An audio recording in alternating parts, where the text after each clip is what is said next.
কে আসলো আয়াত দেখো তো। ওরে বাবা, এ তো দেখি খুদে গেস্ট আসছে। ওদের দেখে আয়াত ওয়াসিম তো অনেক খুশি। ওদের দেখে কিন্তু বোঝা যাচ্ছে যে ওরা কতটা খুশি হয়েছে। ওরা একে অপরের সাথে কথা বলতেছে আর মজা করতেছে। বাট ওয়াসিমের দিকে দেখে ওয়াসিম মনে হচ্ছে যে সবার থেকে বড়, এরকম একটা মুড নিয়ে রয়েছে। আয়াত ওদেরকে বলতেছে চলো আমার রুমে চলো। কারণ কি জানেন, ওইদিকে দুষ্টুমি করে বেশি সুবিধা করতে পারতেছে না, তাই রুমের মধ্যে এসে দুষ্টুমি করবে, তাই ওদের ডেকে নিয়ে রুমে চলে আসবে। এসেই তারা খেলা স্টার্ট করে দিয়েছে। যেহেতু ওয়াসিম ছোট, তাই ও বুঝতেছে না কিভাবে খেলবে। আর ওরা ওয়াসিমকে নিয়েও এলোমেলো করে ফেলছে খেলা, বুঝতেছে না কোন দিক থেকে শুরু করবে কি করবে। ওয়াসিম তো ছোট, তো আর ওইরকম ভাবে কোনো কিছু বোঝে না, ওকে দেখাই দিচ্ছে, ও খেলতেছে সেভাবে। ওরা যেভাবে যেভাবে বলতেছে ও ঠিক সেভাবে করতেছে।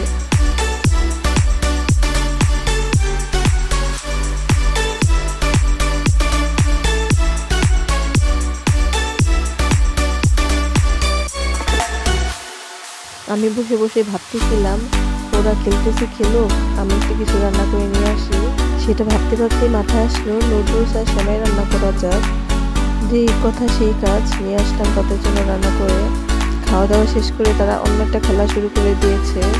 ওয়াসিম যেহেতু ছোট, তাই ওর লুকাতে সুবিধা হয়। ওয়াসিমকে সাহায্য করতেছে ওর ফুপ্পি। আর ওরা যেহেতু বড়, তাই ওদের একটু কষ্ট হয়ে যায়। এই দেখে ওয়াসিম কোথায় আবার লুকিয়েছে।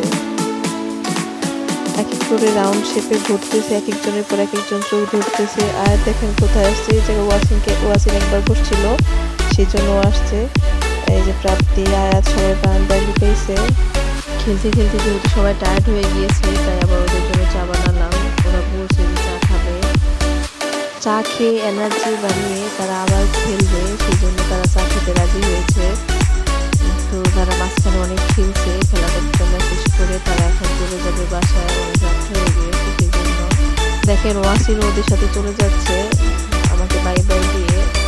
আয়াত ওয়াসিমের ক্ষুদে বন্ধুদের পক্ষ থেকে আপনাদের আল্লাহ হাফেজ জানাই।